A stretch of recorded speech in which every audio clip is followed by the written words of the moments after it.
Welcome. This is the first real big lecture for Algebra 2.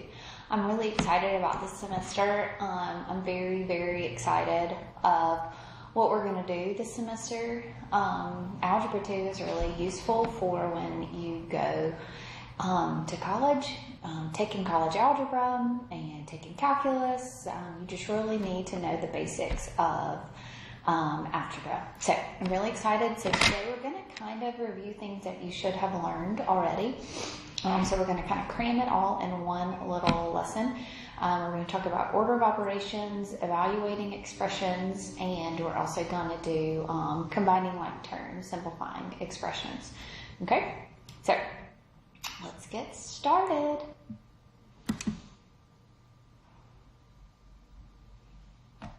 Okay, so we're first going to start out with our order of operations.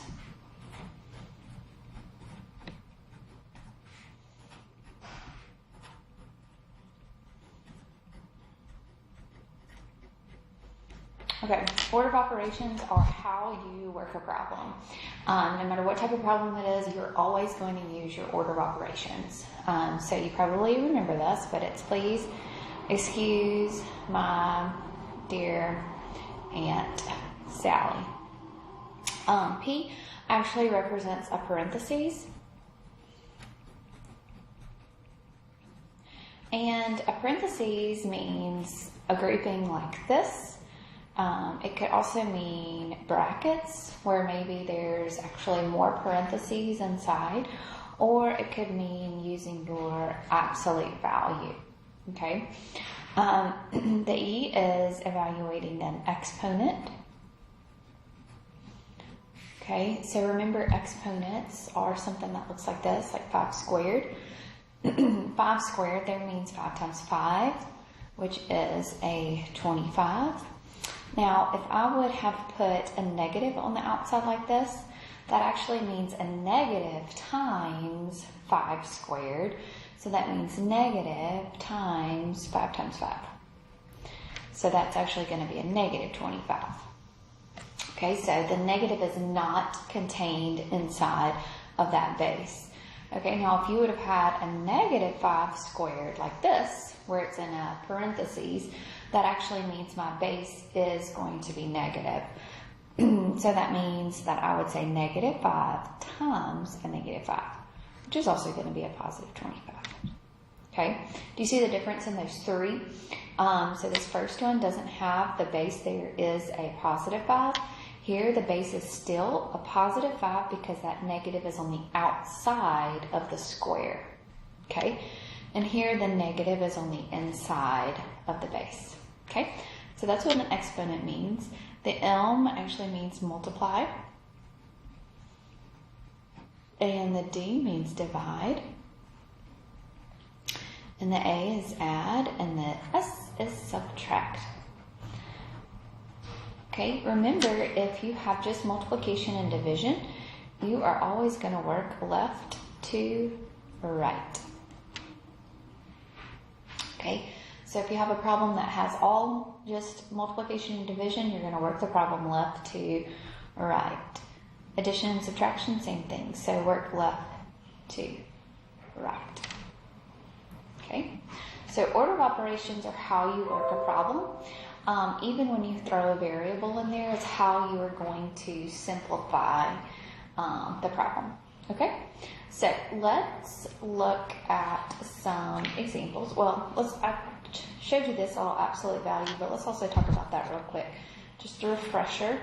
The absolute value is the distance. The number is from 0.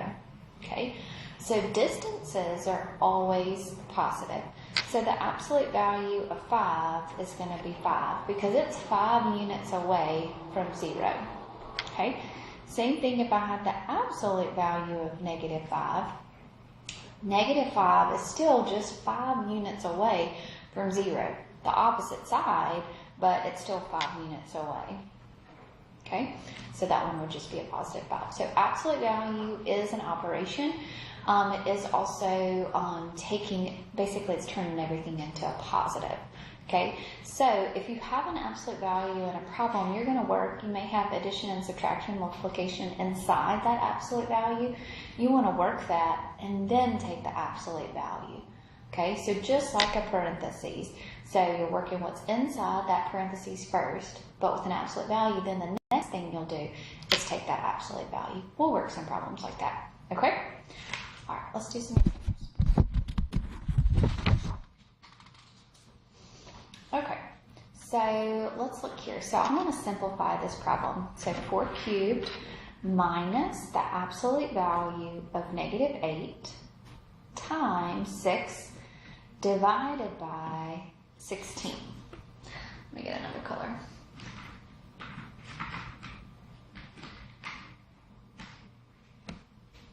Okay, so here I want to simplify. I've got 4 cubed, so 4 cubed is 4 times 4 times 4, right? So that means that that is going to be a 64. Minus the absolute value of negative 8 is going to be a positive 8. Then I'm going to multiply it times 6, and then I'm going to divide that by 16. Okay? So far so good?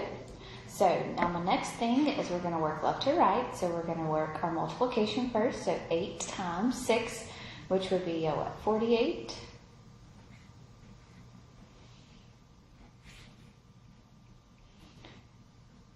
Okay, and then you're going to divide, use your division, right? So 48 divided by 16, which is a 3. Okay, and then we're going to subtract. So 64 minus a 3, which is going to be a 61. Okay, so far so good? Okay. All right, let's look at list number 2 here. If I wanted to simplify here, this is 7 minus, in parentheses, this is the absolute value. Sorry, let me write that. That's my ones, because my absolute values and my ones start looking alike. So this is the absolute value of 12 minus 14 plus a 5 squared. That's all in a parentheses. Then you're going to divide this by 9 minus 2 squared. Okay, so what we're going to do first is we're going to work the top, then work the bottom. Okay, so work top, work bottom, and then after you do that, then you will use that. That means divide, right? That is a fraction, but you will, that is a divide. So you work the top, you simplify the top just like a expression all by itself. You simplify the denominator all by itself, and then you use the division, the in between when you get through. Okay, so here, so the first thing inside this parentheses that I want to do is this other parentheses here. So this parentheses is an absolute value. So the first thing I need to do is actually simplify this. So I need to say 12 minus 14. So 12 minus 14 is going to give me a negative 2.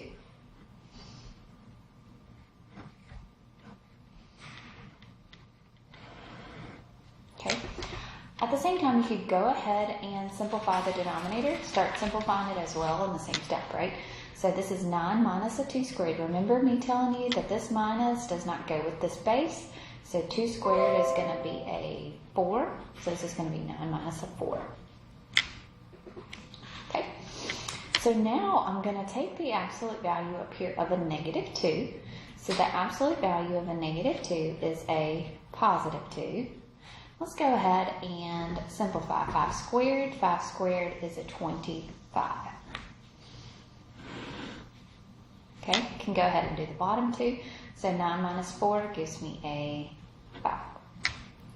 So far so good. Okay, so here I'm going to have 7 minus, then inside the parentheses, 2 plus 25. So I need to simplify this. So 2 plus 25 gives me a 27. Okay, now I need to subtract. So 7 minus 27 will be a negative 20. And now I'm going to divide that. So negative 20 divided by 5 is going to give me a negative 4.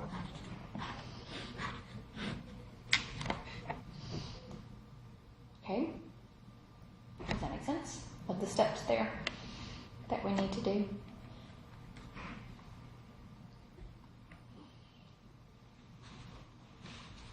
Okay, let's do another one.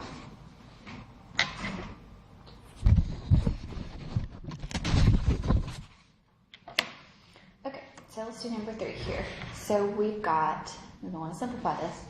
This is in parentheses a 9 minus 15 squared. It's a multiplication there, times 7 minus 4. This is all over the square root of 49 plus a 5. Okay? After you simplify this, then you are going to subtract the absolute value of negative 4. So you need to simplify all this first before you can move on to this part. Okay? Good? So far, so good?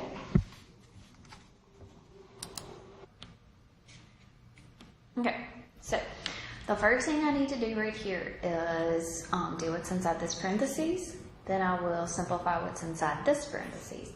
So 9 minus 15 is going to be a negative 6. After you do that, then you are going to square it. Okay, then you've got some multiplication, and 7 minus 4 is going to be a 3. Okay. I can go ahead and simplify this. Square root of 49 is a 7.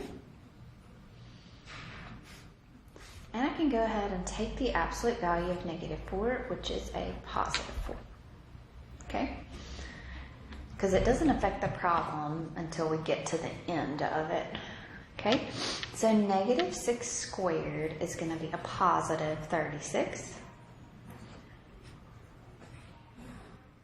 7 plus a 5 is a 12.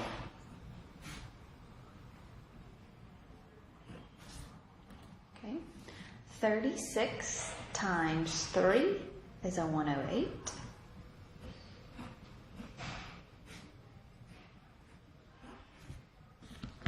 And 108 divided by 12, does that simplify? That is 9. So that is a 9 minus a 4. So 9 minus a 4 will give me a 5. Okay, so order of operations are how you are going to work any type of problem that you have. Okay, order of operations are how any algebra problem, even when we look at equations, solving equations and quadratics and all of that, using your order of operations. So this is really, really important. Okay. All right, so that is your order of operations. So the next thing that we're going to talk about is evaluating an expression.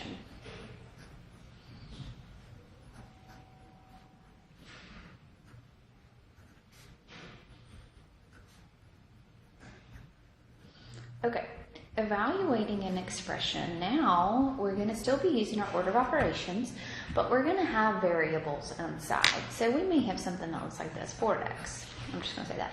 That is an expression. That is 4 times some variable x. Okay? But when I evaluate it, means that I want to evaluate when x represents something. When x is a negative 2. We're just going to say that. Okay? So anytime you see that word evaluate, that means that you are going to have something to plug into the expression.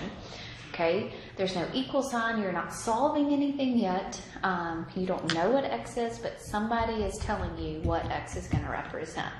Okay, so if I wanted to evaluate this expression when x is a negative 2, I'm going to say 4, and instead that is a multiplication, right? So inside that parentheses, now I'm going to plug in a negative 2. Okay, so 4 times a negative 2 is going to be a negative 8. So I can evaluate that expression when x is negative 2. Okay, I could change it up. I could say evaluate for x when x is 5. So I could represent x with anything. Okay, so I want to evaluate for x when x is going to be equal to 5. So same thing, I'm going to say 4. And instead of having an x now, I have a number that it represents, so I'm going to plug in a 5. So that represents multiplication. So now we're using our order of operations. So that's why order of operations are so important. Okay, so basically you're putting a parentheses where that variable is. Replace that variable with the number that is given to you. So 4 times 5 gives me a 20. Okay? All right, so that is evaluating expression. So let's do some examples of that.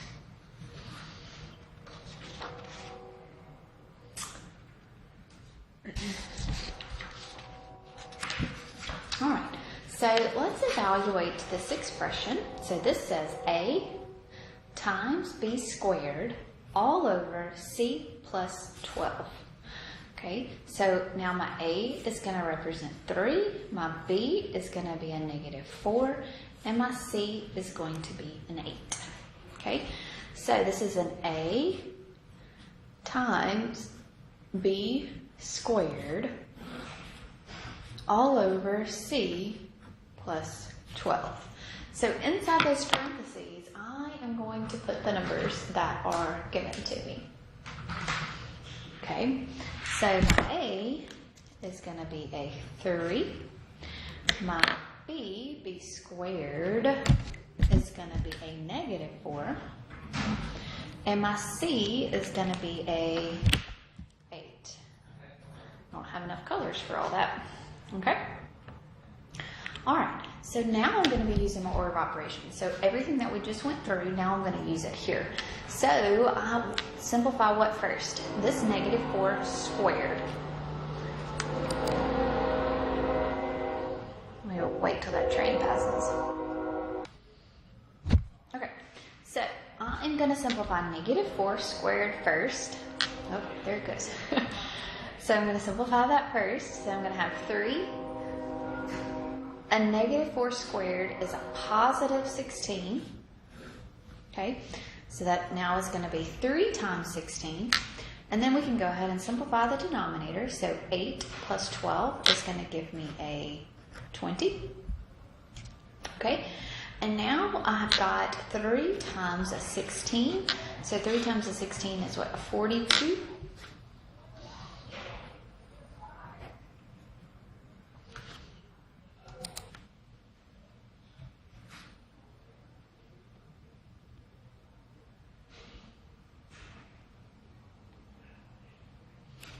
Okay, so now if I can simplify this, so 42 divided by 20, that doesn't go evenly, but I can simplify that. So 2 goes into both of those. So 42 divided by 2 is a 21, and 20 divided by 2 is going to give me a 10. So this is an improper fraction, so you can leave it for me. You can leave it as 21 over 10, okay? You can also change it into a mixed number. So how do I do that? Like this.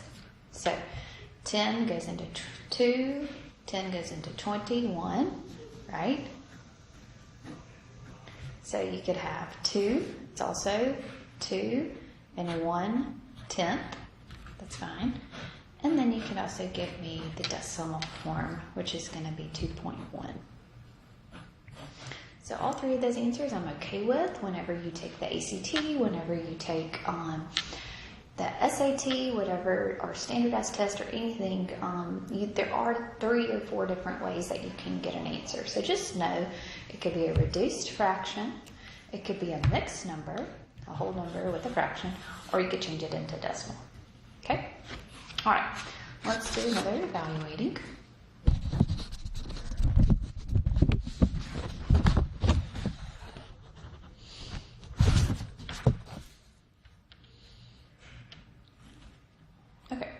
So let's evaluate 3x minus 4y when x is 5 and y is a 2/3. Okay, so that means that I am going to plug in for x here, I am going to plug in a 5, and my y is going to be a 2/3. Okay, so multiply, so 3 times 5 gives me a 15. And then 15 times, this is 4 times 2/3. So this is like 4 over 1. So 4 times 2 gives me a 8. And 1 times 3 is a 3. Okay? So if I want to subtract that, I need to get a common denominator. So my common denominator would be a 3, right? Because this one's over a 1. So my common denominator would be a 3, so I don't have to change this one. But I do need to multiply 15 times 3. Okay? So now I can subtract. So 45 minus an 8 is going to give me a 37 over a 3. Okay? All right. Let's try another one. So here I've got the absolute value of x squared minus y squared minus x times y. So what this means is I am going to replace each variable with the number. Okay, so x is going to be a negative 6 and y is going to be an 8. Okay, so far so good. So now I've got to square each one of these and then take the absolute value. Okay, so negative 6 squared is going to be a positive 36. 8 squared is a 64. And then negative 6, that's negative 6 times an 8, which is a negative 48. Okay, so far so good? Good. So now I'm going to simplify inside of here. So 36 minus a 64 is going to give me a negative 28. Then I'm going to take the absolute value. This is a minus a negative, so that's going to turn into a plus a 48. Okay, right? Minus a negative. When they're side by side like that, that turns into a plus. The absolute value of a negative 28 is a positive 28. Okay, so then 28 plus a 48 is going to be what? A 76. Right?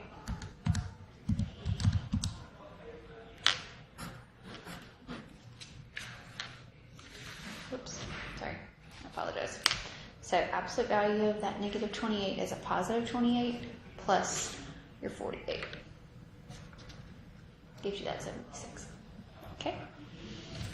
All right, let's do one more evaluating.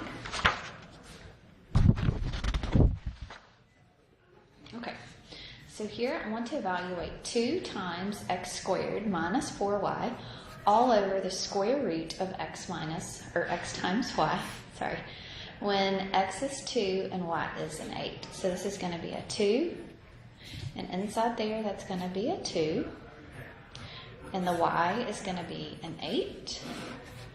All over 2 times 8. Okay? So, simplify. So the first thing that you do is your exponent. So 2 squared gives you a 4. Okay, 4 times 8 gives you a 32. 2 times 8 gives you a 16. 2 times 4 there gives you an 8. Oops, sorry. Okay. So now if I wanted to simplify this, we could take the square root of 16, which is a 4. 8 minus a 32 is a negative 24. And negative 24 divided by 4 is going to give me a negative 6.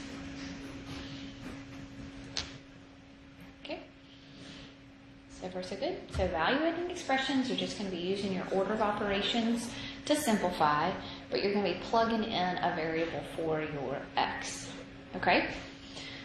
So we've done our order of operations, we've done evaluating expressions. So then the third thing that we need to talk about is, which I don't have any there. The third thing I need to talk about is simplifying.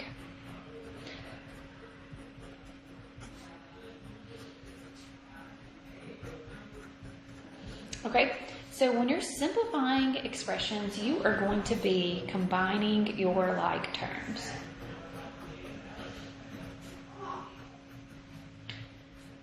Okay, like terms mean that they have the same letter. So x and 2x are considered to be like terms.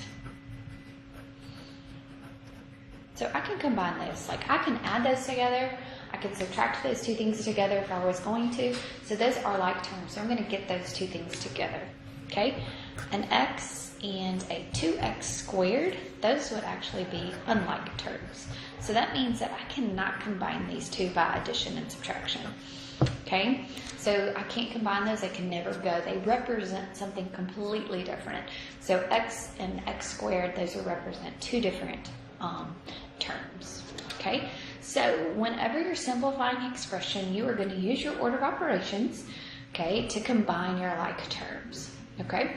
So you may have some parentheses, you may have some multiplication that you need to distribute places, but you use your order of operations to simplify.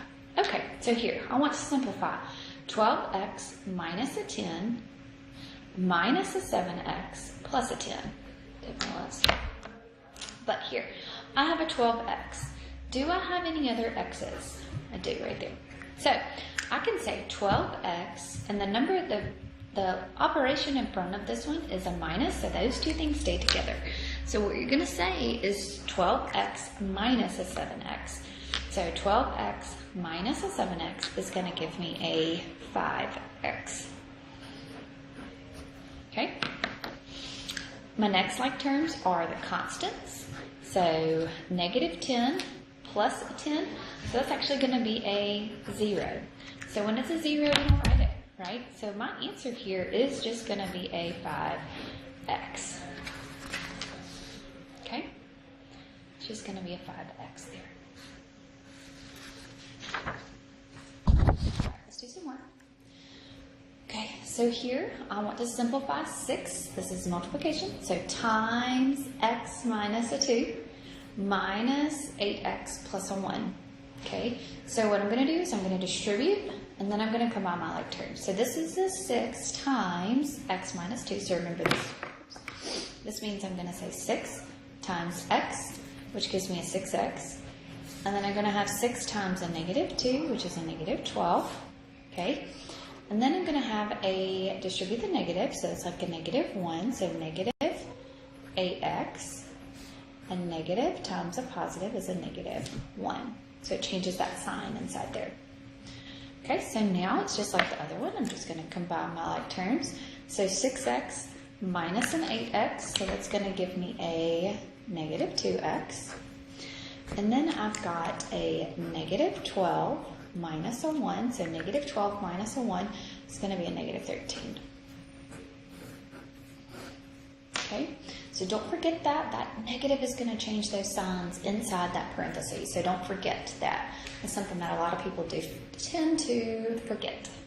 Okay, and the 6 here, everything is going to get multiplied by everything inside that parentheses. Okay. All right, let's do another one. So simplify negative 2 times 6x minus 2, close that parentheses, minus 4 times negative 2x plus a 4. So I'm going to distribute. So negative 2 times 6x is going to be a negative 12x. Negative 2 times a negative 2 is going to be a positive 4. Okay. Negative 4 times a negative 2x is going to be a negative times a negative is a positive 8x, and a negative 4 times a positive 4 is going to be a negative 16. Okay, so far good with the signs. So negative 2 times 6 is going to be a negative 12. So negative times a positive does give me a negative. Negative times a negative gives me a positive. Negative times a negative gives me a positive. And a negative times a positive gives me a negative. Whew. Okay, so we've got a negative 12x plus an 8x. So negative 12x plus an 8x is going to be a negative 4x. Okay, and then 4 minus a 16 is going to be a negative 12. Okay, so far so good. All right, let's do one more simplifying here. So 2/3 times 6x minus a 3. All right, a lot of people get real confused about when you're doing your fractions inside of here. So what you're doing is the same exact thing as your number. You are distributing it, you are multiplying here. So 2/3 times 6. So this is like 6 over 1. So you can say 2 times 6, which is a 12. 3 times 1, which is a 30. Okay, here, same thing. This is a 3 over 1. So you can say 2 times 3, which is a 6. 3 times 1, which is a 30. Okay, so 12 divided by 3 is going to be a 4x. 6 divided by 3 is a 2. Okay, so now we are going to combine our like terms. So 4x plus a 4x is going to be a, sorry, I'm running out of space here. It's going to be an 8x minus a 2. Okay. All right.